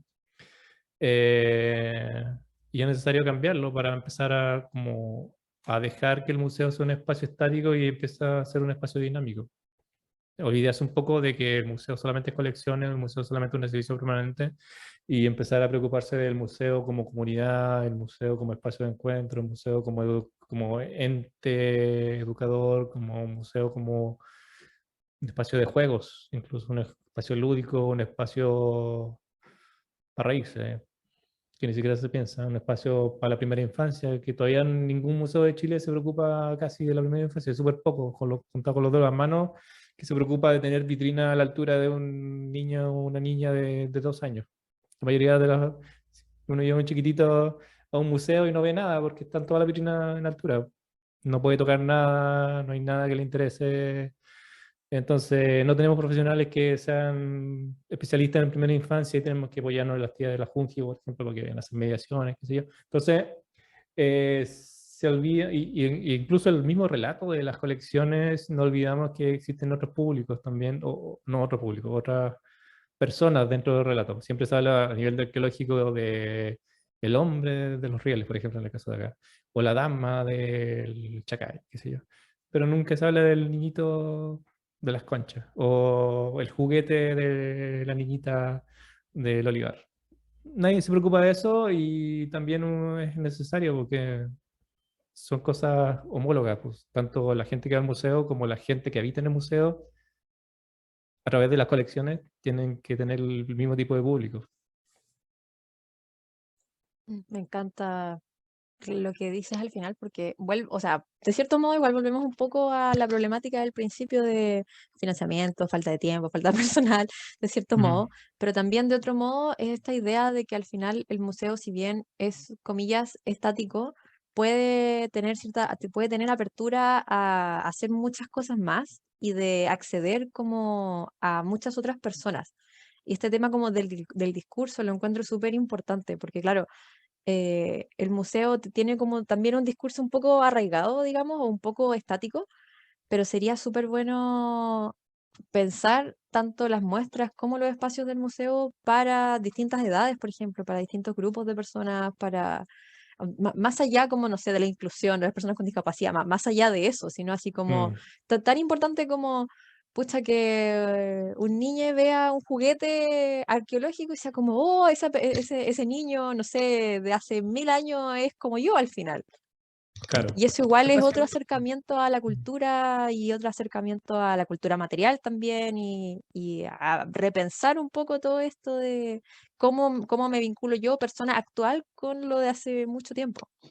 Es que es finalmente el patrimonio, pues, nosotros Sí, vemos, y es la sensación que tengo yo, que el patrimonio para nosotros es algo antiguo. sí, Pero ahí está el conflicto del patrimonio actualmente porque la gente no se identifica con su patrimonio nacional, pues, no. no se identifica con la estatua de la calle, no se identifica con los grafitis, no se identifica con los edificios antiguos porque finalmente no es patrimonio para esta persona. Entonces es necesario generar esta conexión a través de esta, no sé, como verse reflejado en los Mm, objetos, verse reflejado en las colecciones para que recién uno interiorice que las personas que vinieron antiguamente eran como nosotros. sí. Evolutivamente, como seres humanos, nosotros hemos estado en la Tierra como 200.000 años, Mm, y acá en la región, desde hace como 11.000 años, vivimos como Homo sapiens, y los españoles llegaron hace 500 años nomás, pues. Entonces tenemos 10.000 años de historia donde mucha gente comió, vivió, durmió, se enamoró, lloró, de la misma forma que lo hacemos nosotros, y nadie dice, nadie lo habla, pues esas personas tenían hijos, tenían hijas, tenían abuelos, sí. tenían tíos, habían peleas, habían fiestas, Y es súper fácil identificarse con ese tipo de cosas, como el plato este del jurel con el choclo que te decía yo, por ejemplo. Eh, entonces es necesario lograr esa conexión para recién poder identificar un patrimonio que de verdad te llene.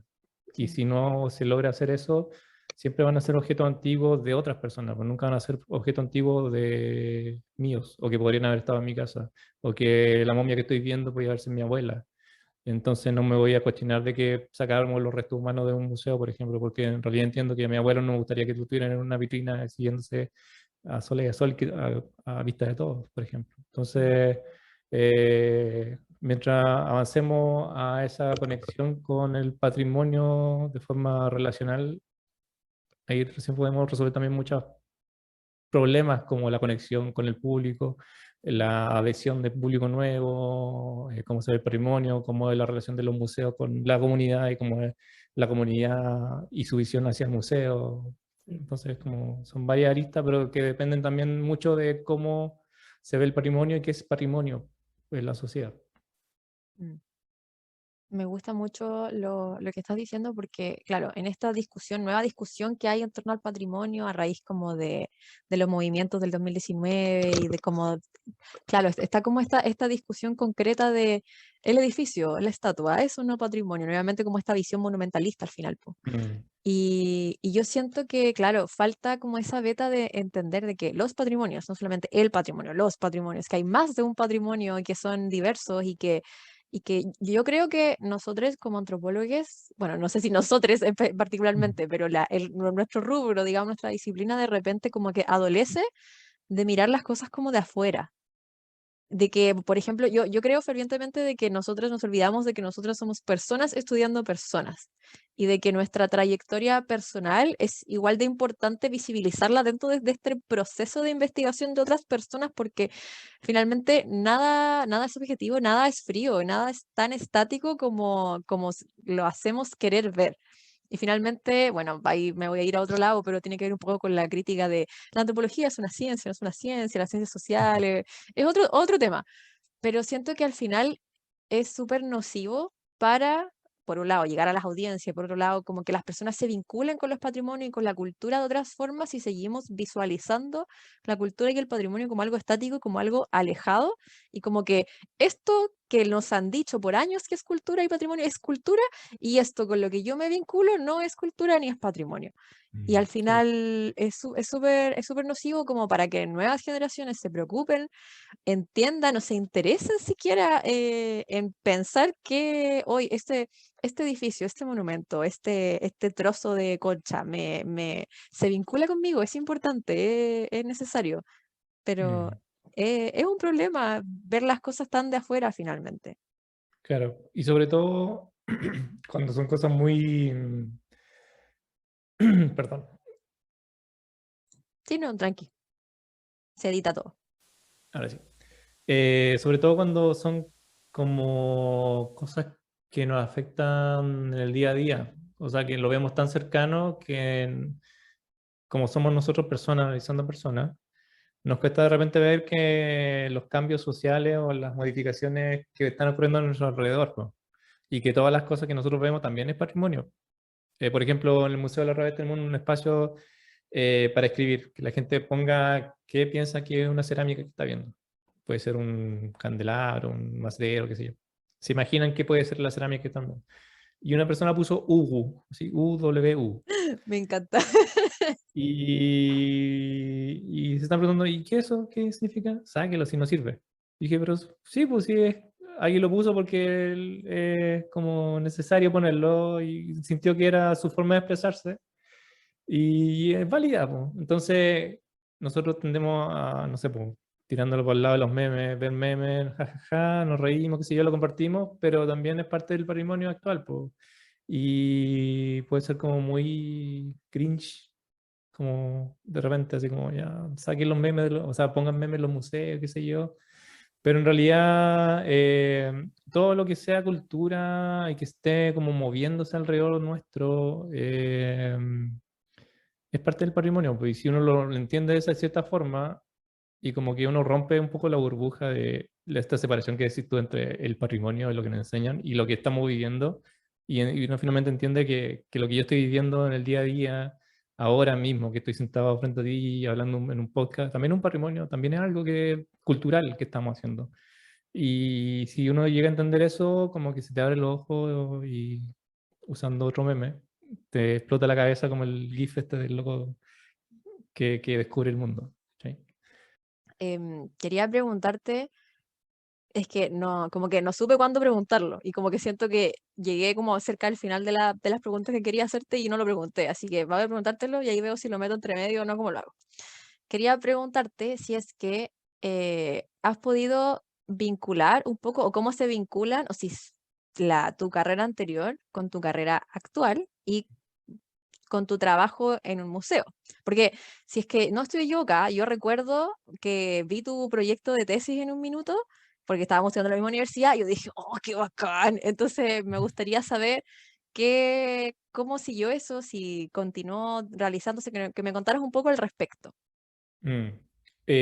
Bueno, por eso intuía que me iba a preguntar algo así. Entonces, por eso al principio dije que quizás que yo haya contado que tenía otra carrera hubiese servido, porque Mm, yo creo que estoy trabajando ahora en el museo gracias a que tenía esta otra carrera informática en la espalda. mm, te cacho. Porque voy a ir como en la tangente de vida.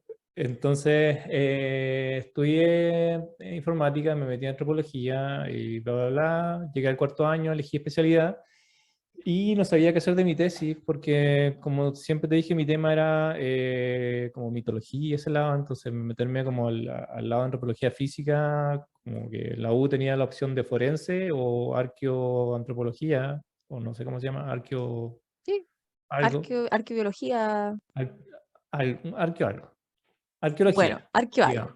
Arqueo y biología, y El físico. Pedro me va a ahorcar. Pedro, yo no escuché nada. Entonces dije, ya, ¿qué hay? Siguiendo mi lógica de qué opciones tengo aquí en Chile, dije, en Chile las instituciones que más hay son el servicio médico legal, trabajar en algún museo, trabajar en alguna universidad o en terreno.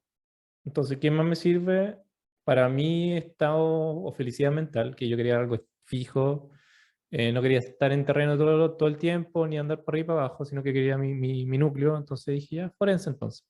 Entonces me metí por el lado forense en cuarto año y en quinto año llegó el asunto de la tesis y no tenía idea qué hacer. Y en su momento estaba ayudando a la Erika, que la Erika estaba trabajando bueno, la Erika era nuestra profe de antropología forense junto con Ricardo Gómez, y ellos estaban trabajando con los individuos del cementerio de Penco que sufrieron, como que se cayó todo el nicho, y las familias sufrieron como la pérdida de muchos familiares, estaban identificando a estas personas que estaban en el cementerio de Penco, y llegué yo ahí al proyecto a ayudar. Entonces, como eran como 300 personas que tenían que ser identificadas, era mucha pega, y ellos estaban trabajando con un programa software de la Cruz Roja Internacional, y no sabían muy bien cómo usarlo, pero sabían que se podía modificar, y ellos sabían que me había estudiado informática. Me dijeron que si le podía ayudar un poco con ese software, cómo trabajarlo y ver si me interesaba también apoyarlo en ese lado. Porque todo el mundo asume que si uno estudia informática, cacha de computadores Que uno y que sabe sabe todo. instalar Windows y sabe todo, obviamente. Que también es un mito urbano, como que los antropólogos estudiamos dinosaurios, sabemos leer las cartas astrales y todo eso. Sí. Entonces dije que ya, pues, como no tenía nada que hacer, o sea, ningún tema en realidad pensado, me metí a eso y una cosa llevó a la otra y al final me puse a hacer la tesis de cómo usar este software para la identificación de restos humanos afectados por una catástrofe. Entonces, finalmente el nombre de la tesis fue como metodología para la identificación de restos humanos afectados en un contexto de catástrofe o algo así. Y esta metodología era utilizar este software y ver dos métodos de identificación para que los resultados salieran más rápido. Entonces probé un método usando el software, que es identificación de restos humanos basado en el perfil biológico, que para los que no cachan es como la forma que tenemos nosotros o la metodología para identificar sexo, edad, estatura y ascendencia. y otro para identificarlo a través de las patologías o enfermedades que tenían las personas, usando este software. Entonces finalmente usé las dos metodologías y según el resultado de la tesis fue que el software me dio que daba mucho mejor resultado analizar los restos humanos por las patologías y los identificadores así como placa o alguna fractura que tuviese. Y eso porque había una información que se rescató de la familia mediante entrevistas hechas por la gente de antropología social. Entonces teníamos mucha información de la historia de vida de las personas que se habían muerto. Y eso teníamos muchos datos de que, no sé, cuando tenían 10 años se quebró el brazo izquierdo, que le habían operado de la cadera, o que lo habían enterrado, qué sé yo, con un par de zapatos de cierta marca. Entonces eso nos dio mucho más resultados que andarlo con el perfil biológico, que era lo que se sabía en la academia o lo que se tenía como metodología estándar para antropología forense. Entonces esta tesis como que gustó harto porque era innovadora y nadie, como obviamente no hay ningún antropólogo que también haya estudiado informática, como que, o yo creo que lo hay en el mundo, pero no sé, que si alguien está escuchando ahora el podcast y también estudia informática y está estudiando antropología, me avisa, porque no he encontrado a nadie que tenga el Yo le mismo puedo dar tu background. Instagram para que conversen y diga, yeah, I know the field, bro. O Claro, sis, o I don't know. saquemos una foto juntos. Entonces nadie se le hubiese ocurrido, además de yo, nadie se le hubiese ocurrido hacer esa tesis. Entonces obviamente como que llamó atención y por lo mismo gustó y yo creo que por eso también dijiste, oh, qué bacán, porque era una cuestión que salía fuera de la norma. Y volviendo un poco al tema de los practicantes que hablaba recién, si hay tanta oferta y tú te destacas por algo, obviamente va a llamar más la atención. Entonces eso me llevó a concursar en un concurso, valga la redundancia, del Servicio Médico Legal, que el Ricardo me dijo, oye, podías participar en esta tesis, bla, bla, bla, y participé, me la gané, y gané el concurso, y por el mismo proyecto, porque ¿En serio? nadie No, en no tenía idea. Latinoamérica tenía idea del software, o lo usaban, pero no lo usaban de cierta forma, y como que gustó. Y en mi mente era como, oye, si es una tesis de pregrado, no. Pero en realidad ahí me di cuenta que nadie había hecho la conexión, pues finalmente, que es un software que lo estaban usando hace 10 años y la antropología que la estaban usando de 100 años, pero nadie se le había ocurrido hacer uno más uno de esa forma.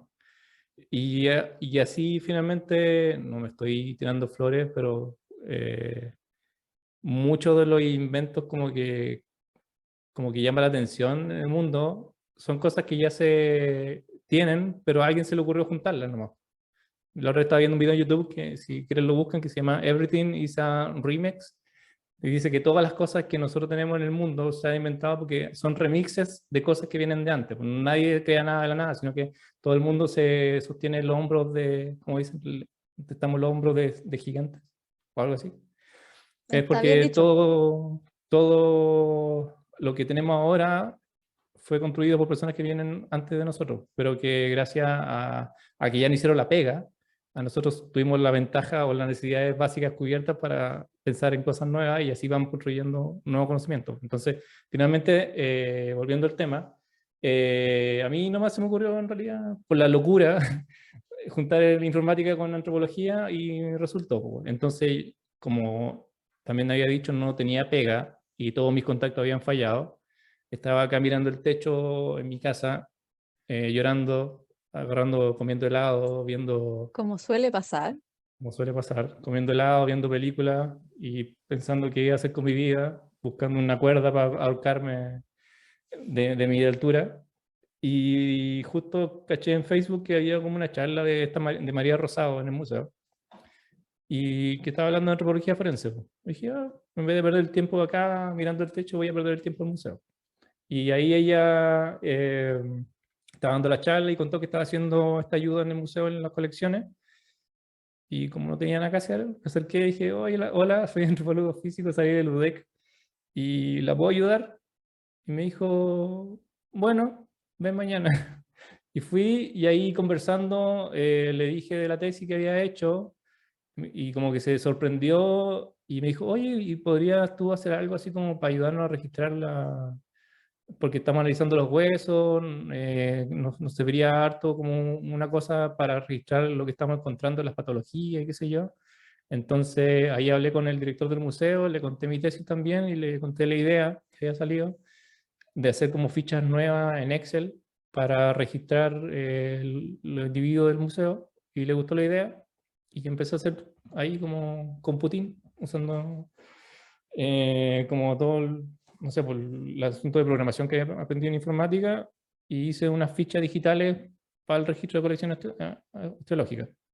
Y una cosa dio la otra, justo se estaba jubilando el encargado de colección antiguo. Yo estuve como un O sea que año. literal entraste de cuando iba saliendo alguien, literal. Sí, po. Entonces estuve en el momento indicado, en el lugar indicado, haciendo la cosa indicada finalmente. Pero me sirvió haberme destacado con esta cuestión de informática. O sea, si hubiese sido un Oscar que no hubiese estudiado informática, quizás no se me hubiese ocurrido la idea de hacer estas fichas. Y yo hubiese sido un voluntario más nomás, que hubiese llegado y se hubiese ido como tantos otros, y no hubiese llamado la atención, quizás. Pues entonces por eso quedé.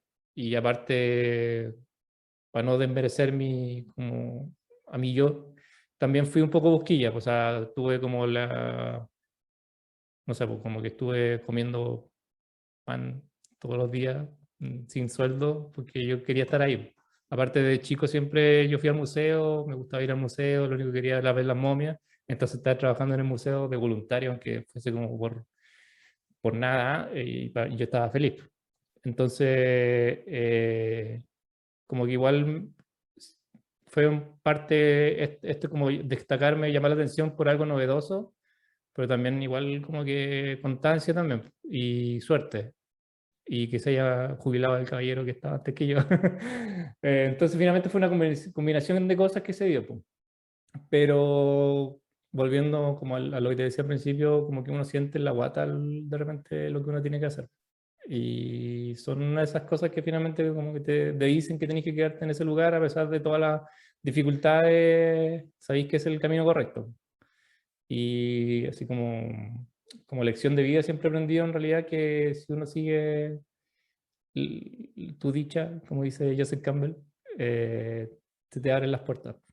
Independiente de todas las dificultades que tengáis, si uno seguís tu impulso, lo que te llena, lo que amas finalmente, se te va a dar sí o sí las cosas de la vida, porque se nota cuando alguien es apasionado por lo que le gusta, es apasionado por su interés, porque solo salen las ideas, solo salen como la motivación, y esa misma motivación irradia a otras personas y genera equipo y genera nuevas formas de hacer las cosas que antes no existían, y eso también en un mercado saturado te hace llamar mucho más la atención que alguien de la media. Entonces finalmente no digo que todo el mundo tenga que estudiar informática para tener pega. Seguro que ese no es el subtexto que tenemos que enseñarle a las personas que nos oyen, seguro. No, porque tengo como así como nosotros tenemos problemas con antropología, también yo tengo muchos problemas con la carrera de ingeniería, así que no es la solución, pero lo que se podría sacar al limpio en realidad es, uno, que seguir lo que a uno le apasiona, y dos, tener hartas herramientas para poder en la situación correcta usarlas, y eso hacerte destacar. Independiente de que sean, no sé, pues, mucha gente como nosotros en ñoña, no sé, Yes. le gustan los juegos de rol o le gusta el anime, qué sé yo. Y he visto muchas tesis que hacen antropología, como lo revés te vi a ti haciendo como antropología de los juegos de rol, de mesa de rol. Y es un tema que no existe, pues. Nadie se ha preocupado antes de eso, y es un tema súper novedoso. Y aplicáis dos pasiones en una, la mezcla que alguien no ha pensado nunca hacerlo, y pueden salir cuestiones muy bacanas de eso, llama mucho la atención y te abre nuevas puertas, nuevos nichos que no existen. Entonces, si a alguien le apasiona algo, finalmente es mezclarlo con todo lo que te apasiona en la vida, y así vaya a tener la mayor cantidad de herramientas posible para poder utilizarlas cuando se generen las oportunidades que te den pega, finalmente. Porque siempre uno tiene que estar al acecho, como un gato, así como al acecho de cuando se abre una pega, y al momento de saltar, agarrar la pega, tenés que valerte de toda tu uña posibles para agarrar la presa y no se te suelte. Rayos, te iba a pedir que hicieras como un consejo final, pero creo que lo dijiste todo, ¿ah?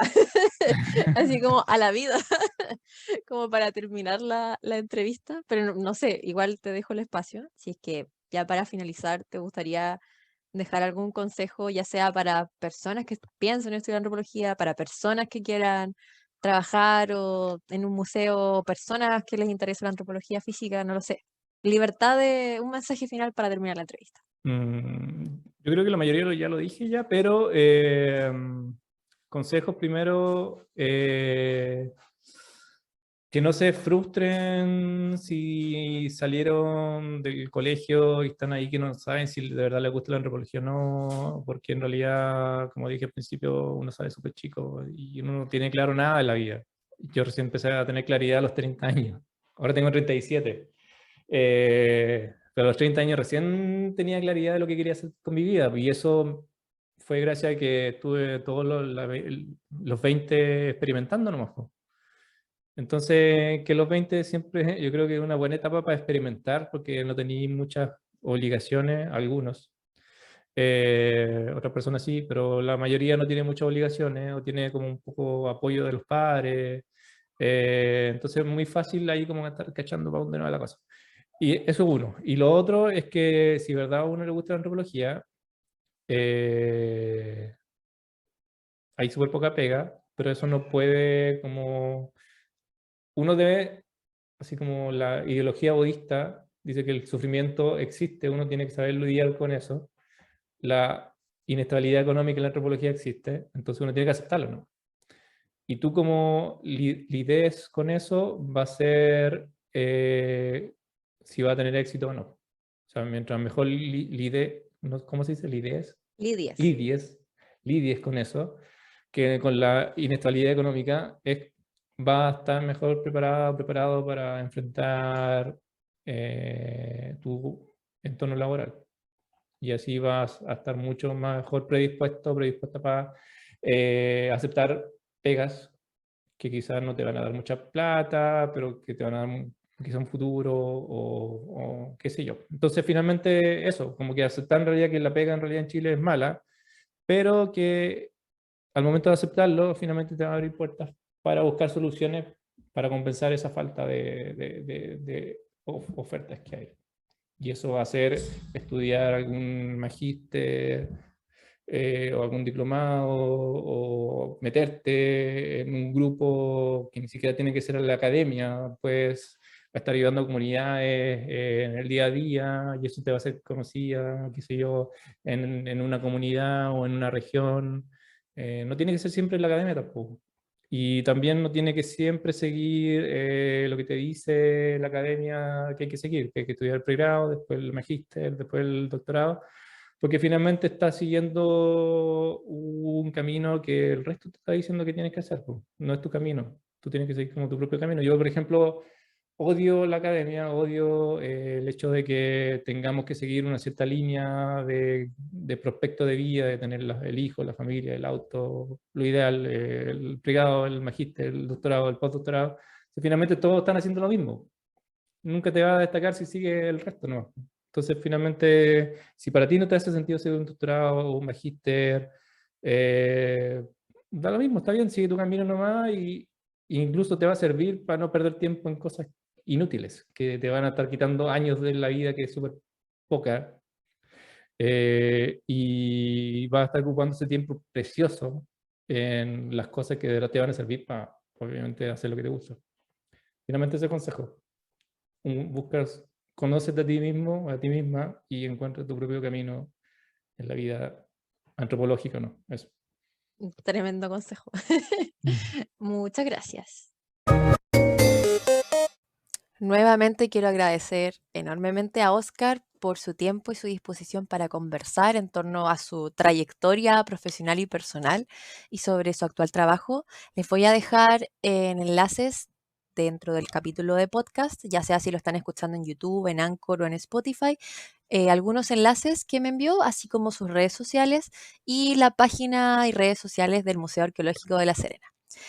Y a ustedes, quienes están escuchando, muchas gracias por escuchar y espero verles prontamente en un nuevo episodio de Largonauta Podcast. Adiós.